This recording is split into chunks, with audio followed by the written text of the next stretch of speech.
삼위교회 교회 여러분, 일주일 동안 평안하셨는지요? 가을을 만끽하기 참 힘들지만 지금이 참 가을을 만끽해야 되는 그런 최고의 계절인 것 같습니다. 어디에 계시든지 좀 코로나 때문에 어려워도 창문이라도 좀 열고 이 가을 공기를 좀 즐기고, 또 기회가 되시면은 주변이라도 좀 거니셔서 가을의 정취를 잘 만끽하고 하나님의 창조 경륜 느끼시는 그런 계절 되시기를 바랍니다. 지금부터 약 3,500년 전의 일입니다. 이스라엘 민족이 이집트로부터 해방이 되었죠. 그래서 이제 새 민족을 이루게 되었고, 그때 이제 새로운 규율들을 얻게 되고 그런 과정에 있었습니다.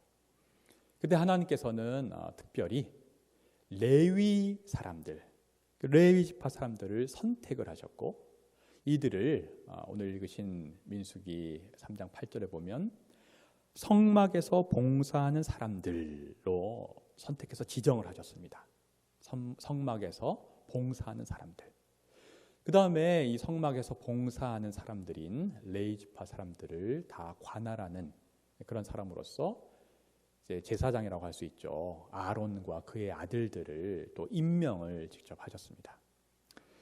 그러니까 레위 사람들의 업무는 뭐냐면은 아론과 온 회중들이 회막 앞에서 제사를 드릴 때, 지금으로 말하면 예배를 드릴 때 그 일을 돌보는 것이 그들의 임무였습니다.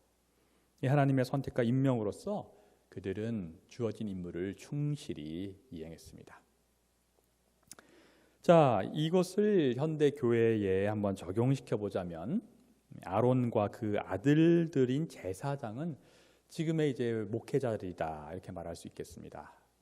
그리고 회막에서 이제 봉사하는 사람들, 성막에서 봉사하는 사람들인 레위 지파 사람들은 교회의 직분자들이다, 이렇게 할 수 있겠습니다. 일반 교회에서는 집사님, 권사님, 장로님들이고, 저희 삼위교회 같은 경우는 이제 교회위원회 위원님들 이렇게 될 수 있겠죠. 그래서 당시 이 제사장과 레위 사람들이 성막의 이제 리더였던 것이죠. 그렇다면 이제 지금의 현재 이 목회자 그리고 직분자들이 이 교회의 리더가 되겠습니다. 따라서 이 성경 이야기가 우리가 이 시대에서 알 수 있는 것은 바로 교회 리더의 모습입니다. 교회 리더가 어떠한 모습을 지내야 하는지를 이것을 통해서 우리가 알 수 있는 것입니다. 자, 이제 세월이 흐릅니다. 레위 사람들이 선택이 되고 제사장이 임명된 그때로부터 3,500년 전쯤, 그때로부터 세월이 흘러가지고 한 1,500년이 지납니다. 지금으로부터는 2,000년 전쯤 됩니다. 바로 그때 바로 예수님이 오셨죠. AD 0년 되겠습니다. 자, 그때 이제 이스라엘들의 리더들의 모습은 그럼 어떠했을까요?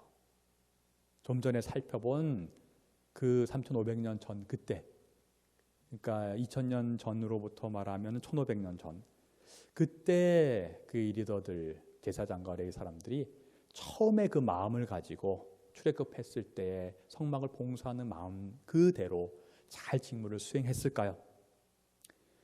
여러분 아시다시피 전혀 그러지 못했습니다. 예수님이 그렇게 비판했던 대상인 율법학자들과 바리새파 사람들이 당시 이스라엘 민족의 리더였고, 모든 그 제사, 지금으로 하면 예배를 책임지는 사람들이었는데, 여러분 아시는 대로 예수님이 그들에 대해서 얼마나 비판했는지를 여러분 아실 겁니다. 자, 그러면 마태복음 23장에서 예수님께서 이들에 대해서 조목조목 잘못된 점을 나열하신 그 내용들을 좀 살펴봄으로써 그와 반대되는 참된 교회의 리더, 참된 신앙의 리더는 어떤 모습이어야 되는지 한번 살펴보고자 합니다. 자, 첫 번째, 율법학자들, 바리새인들, 당시 그 리더들의 잘못된 모습은 언행불일치였습니다. 언행불일치. 예수님께서 마태복음 23장 2절에서 이렇게 말씀하십니다. 율법학자들과 바리새파 사람들은 모세의 자리에 앉은 사람들이다. 그러므로 그들이 너희에게 말하는 것은 무엇이든지 다 행하고 지켜라. 그러나 그들의 행실은 따르지 말아라. 그들은 말만 하고 행하지는 않는다. 참으로 어처구니 없는 말씀입니다. 율법학자들과 바리새파 사람들이 모세의 자리에 앉은 사람들이라니까 아까 말씀드린 대로 당시에 이제 민족의 지도자요, 신앙의 지도자입니다. 모세와 같이 그런 민족의 지도자급입니다. 그나마 다행인 것은 예수님께서 그들이 너에게 말하는 것은 무엇이니 다 행하고 지켜라 한 것으로 보면 그래도 그들이 선포하는 말은 맞는 말이었던 것 같습니다. 참 다행입니다. 그런데 행하고 지키지는 않았던 것 같습니다. 그러니 예수님이 그렇게 말한 것이죠. 그들이 말하는 것은 뭐든지 다 행하고 지켜라. 그러나 그들의 행실은 따르지 말아라. 그들은 말만 하고 행하지는 않는다. 언행 불일치하는 사람들이다. 그나마 말은 제대로 된 말을 하니 그거는 그냥 좋은 것이니 그대로 받고, 그러나 행하지 않으니 그 행동은 따르지 말라. 너희들도 언행 불일치의 삶을 살면 안 된다. 이런 어처구니 없는 현실적인 조언을 해주십니다. 여러분, 현재 우리 사회의 지도자들의 모습은 어떠합니까? 물론 훌륭한 분들이 더 많습니다만 솔직히 지금 이 율법학자나 바리새파 사람들과 그리 다르지 않는 분들도 꽤 되는 것 같습니다. 더욱 안타까운 것은 이러한 잘못된 지도자의 모습이, 이 언행 불일치의 모습이 세상 지도자에게만 한정되는 것이 아니라 바로 교회 지도자들에게도 나타나고 있다는 사실입니다. 언행일치, 이거 어릴 때부터 참 많이 듣던 아주 기본적인 생활윤리 지침입니다. 그 기본 지침을 사회에서도 심지어 우리 교회에서도 잘 지키지 못하는 것이 현실이고 참 안타까운 일인 것 같습니다. 둘째, 그들의 잘못된 모습은 비솔선수범입니다. 솔선수범이 아닌 비솔선수범입니다. 그 다음 절에서 예수님께서 4절에 이렇게 말씀하십니다. 그들은 지기 힘든 무거운 짐을 묶어서 남의 어깨에 지우지만 자기들은 그 짐을 나르는 데에 손가락 하나도 까딱하려고 하지 않는다. 그냥 그 지기 위치에서 그냥 이렇게 해서 그냥 눈빛으로만 이렇게 지시한다는 얘기죠. 손 하나도 까딱거리지 않는다는 그런 비판의 말씀입니다. 아무리 지식이 많고 능력이 출중해도 직접 본인이 몸을 움직여서 솔선수범하지 않으면 결국은 참된 리더가 될 수도 없고 사람들이 따르지 않습니다. 이 비솔선수범의 모습이 그들의 두 번째 잘못된 모습이었던 것입니다. 자, 세 번째 그들의 잘못된 모습은 위선입니다. 5절입니다. 그들이 하는 모든 일은 사람들에게 보이려고 하는 것이다. 그들은 경문곽을 크게 만들어서 차고 다니고 옷을 길게 늘어뜨린다. 예수님이 또 비판하십니다. 경문곽이라는 건 뭐냐면은 당시 이제 유대인들은, 지금도 정통 유대인들은 그렇게 하는데요. 이 성경에 다른 구절에 나와 있죠. 성경에 그런 주로 모세 5경에 그런 율법의 말씀들을 이렇게 적어가지고 머리나 손 이런 데 이렇게 차고 다녔습니다. 심지어 이렇게 써서 몸에 지니고 다니는 사람들도 있죠. 그래서 그런 성경 구절에 그런 것을 이렇게 목에는 머리나 손에 이렇게 달고 다니는 것이 바로 경문곽입니다. 실제로 그 말씀은 지키지 않으면서 이제 그냥 위선적으로 그렇게 했다는 것이죠. 예수님께서 가장 비판했던 그러한 용어가 위선입니다. 오늘 읽으신 이 뒤에 마태복음 23장 후반에 보면 이제 이런 말씀하신 다음에 예수님이 본격적으로 비판하시면서 율법학자들 또 바리새인들을 위선자들아 화가 있을지어다, 위선자라고 표현을 하십니다.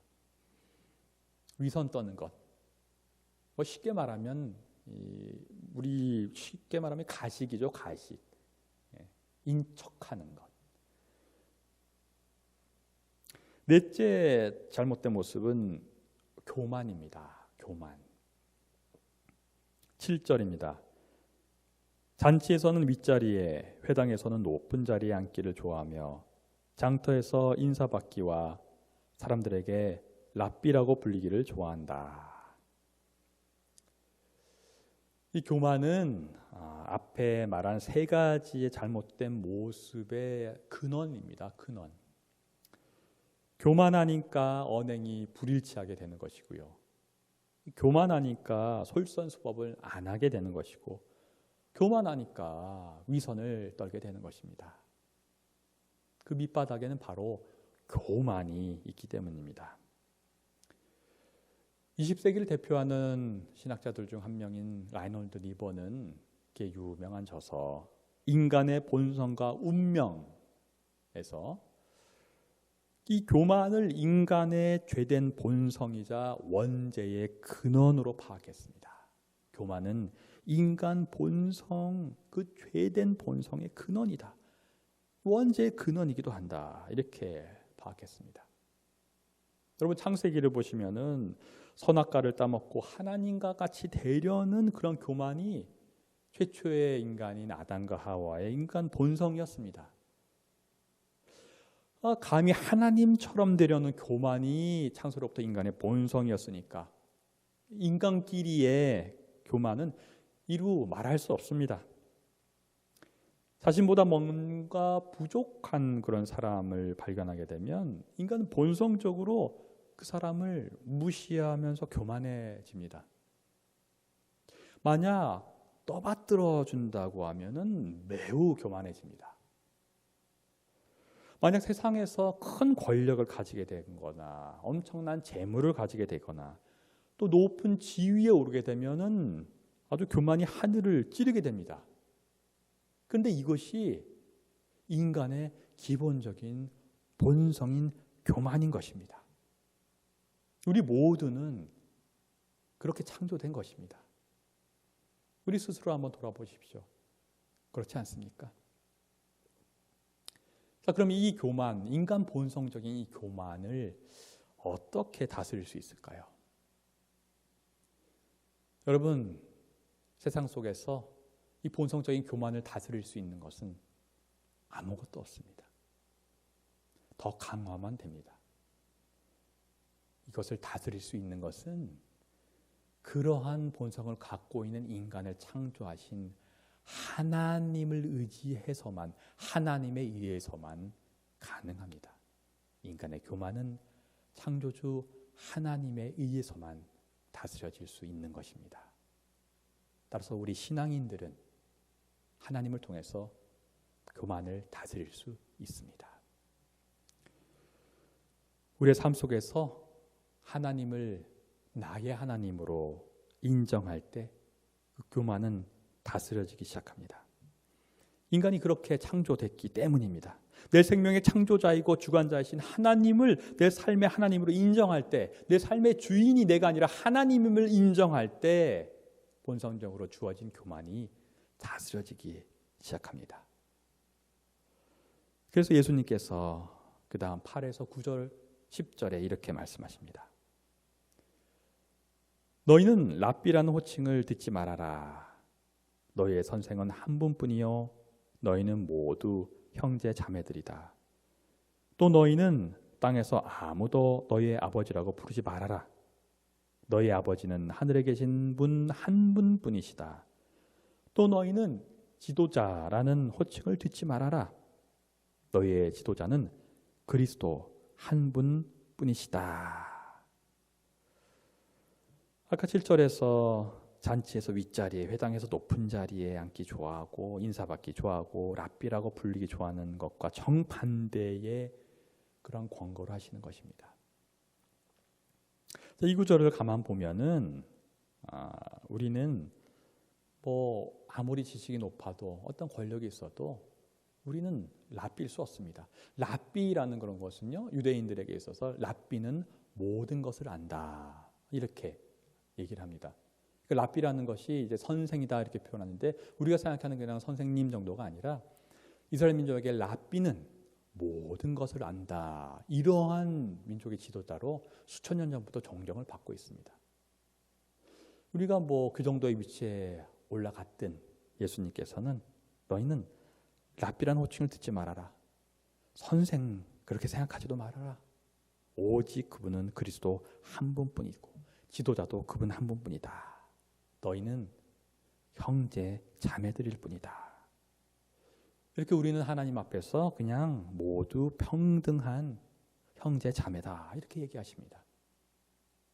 이것을 통해서 알 수 있는 것은 교만하면 안 되고 우리는 모두 무엇을 갖고 있고 무슨 권력이 있건 상관없이 주 안에서 가족으로서 하나님 아버지를 모시는 자녀요. 하나님의 자녀 형제 자매라는 것입니다. 그래서 우리가 교회에서 자매님, 형제님 이렇게 흔히 부르는 것입니다. 자, 여기서 주목해 보아야 될 것은 예수님이 교만하지 말아라 이러한 말씀하시면서 결국 너희들은 형제 자매니 평등하게 서로를 대해라라는 정도로만 인간의 본성인 교만을 다스리라고 권고하시나요? 그렇지 않다는 사실입니다. 거기서 한 발 더 나가서 예수님이 권고를 이렇게 하시는 것이죠. 오늘의 핵심 구절이라고 할 수 있는 11절, 12절의 말씀입니다. 너무나 유명한 말씀이죠. 잘 들어보십시오. 너희 가운데서 으뜸 가는 사람은 너희를 섬기는 사람이 되어야 한다. 자기를 높이는 사람은 낮아지고 자기를 낮추는 사람은 높아질 것이다. 아주 역설과 같은 이야기입니다. 이것이 신앙인을 향한 예수님의 오늘 권고의 결론입니다. 특별히 신앙의 리더들을 향한 예수님의 결론입니다. 일반 세상 사람들이라면은 교만하지 않고 서로 평등하게 섬기는 것, 그래서 교만을 다스리는 것까지 목표가 될 수 있겠지만 신앙인은 거기서 한 템포 더 나가야 됩니다. 하나님의 사람이라면 여기서 한 발 더 나가야 됩니다. 그냥 형제자매로서의 평등이 아니라 그걸 넘어서서 겸손까지 해야 된다는 것입니다. 겸손한데 어느 정도까지 겸손해야 되냐면 교만할 만한 그러한 사회적 위치에 올라가면 갈수록 더 겸손해야 된다는 것입니다. 내가 능력이 이 정도일 때 겸손히 하려고 했다면 내가 더 높아가면 더 겸손해야 된다는 것입니다. 세상의 논리와 굉장히 반대죠. 세상에서는 뭘 가지고 하게 되면 점점 더 교만이 더 올라가게 되는데 세상에서는 그 교만을 다스리기 위해서 서로 그냥 평등하라고 하는데 그 정도가 아니라 더 올라가면 올라갈수록 더 낮아지라는 말씀입니다. 말씀은 쉬운 것 같지만 이걸 실천하기는 굉장히 어렵습니다. 왜냐하면 말씀드린 대로 인간이 본성적으로 그렇지 않기 때문입니다. 인간이 본성적으로 교만하기 때문입니다. 교만을 다스리되 교만하게 되는 위치에 갔는데 반대로 더 겸손해야 된다? 참 어려운 이야기입니다. 자, 그런데 오늘도 역시 사도 바울은 그거를 해내는군요. 오늘 읽으신 데살로니가전서 2장 9절에서 10절에 보면 데살로니가 교인들에게 사도 바울이 이렇게 얘기합니다. 한번 잘 들어보십시오. 형제자매 여러분, 여러분은 우리의 수고와 고생을 기억하고 있을 것입니다. 우리는 여러분 가운데 아무에게도 폐를 끼치지 아니하려고 밤낮으로 일을 하면서 하나님의 복음을 여러분들에게 전파하였습니다.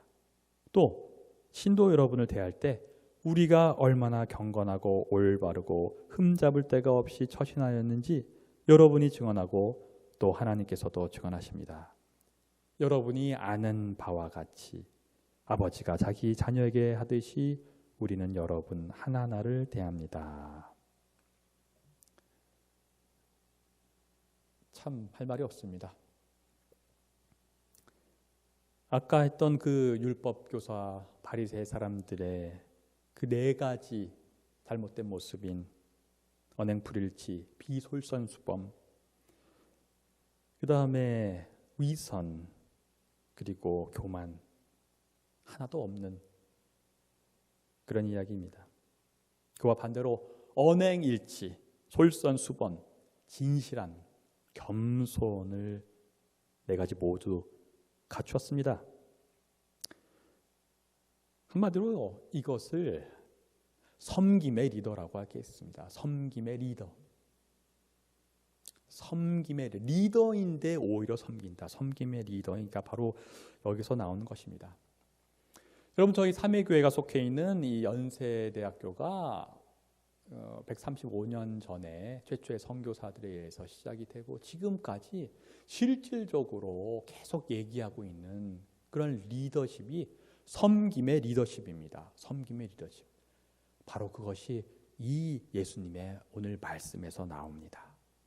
너희가 더 능력이 있고 더 많이 갖고 리더가 되면 될수록 오히려 섬겨야 된다는 것입니다. 더 베스트가 될수록 더 리스트가 돼서 섬겨야 된다. 이 섬김의 리더를 표방하고 있고 이 부속기관인 또 삼회교회도 역시 그 정신을 가지고 있는 것입니다. 연세대학교의 그 최초의 선교사들, 그들이야말로 모든 것을 내려놓고 미지의 땅인 당시 조선에 와서 당시 조선인들을 섬기고 봉사하고 교회를 세우고 또 근대화를 이루는 데 큰 공헌을 했죠. 그들이 왜 그랬을까요? 사도 바울이야말로 아시는 대로 바리새인 중에 바리새인이요, 당시 최고의 그러한 권위자인 가말리엘 문화의 서수제자였는데 그 사람이 왜 이렇게까지 섬겼을까요? 바로 예수님이 이렇게 말씀했기 때문입니다. 그리고 예수님이 그것을 직접 보여주셨기 때문입니다. 오늘 이 이야기가 바로 예수님의 이야기였던 것입니다. 선교사들, 사도 바울이 이렇게 할 수 있던 것은 예수님이 언행일치하셨기 때문입니다. 여러분, 예수님 진짜 언행일치하셨죠.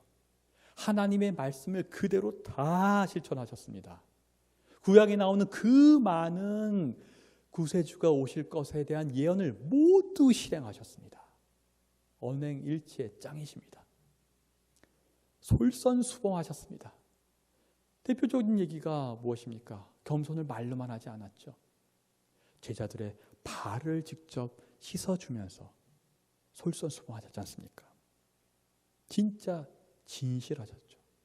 위선이라는 것은 하나도 찾을 수 없었습니다. 진짜 진실하셨죠. 진정으로 겸손하셨습니다. 전혀 교만하지 않으셨습니다. 겸손한데 어디까지요? 죽기까지. 하나님의 아들이요 하나님 자신이니까 가장 교만할 만한데 가장 겸손했던 섬김의 리더의 끝을, 정수를 보여주셨습니다.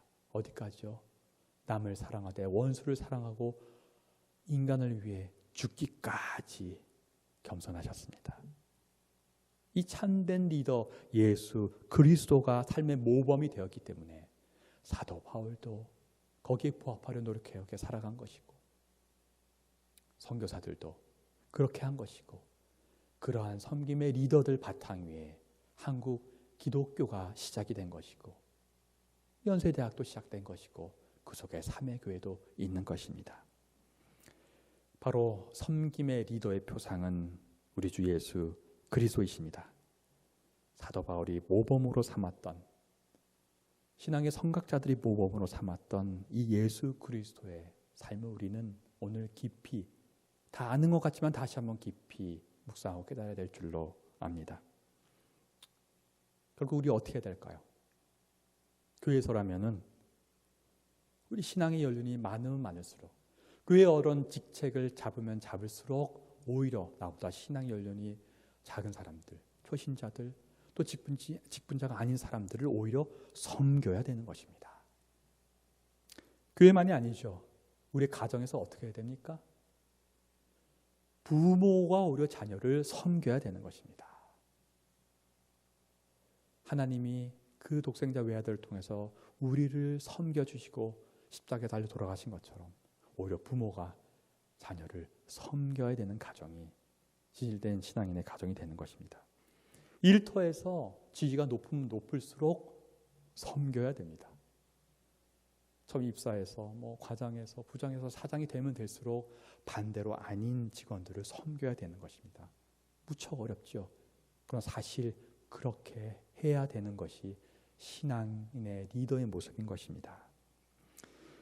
우리는 이걸 명심하고 어렵더라도 예수님을 바라보고 한번 삶에 적용해야 됩니다.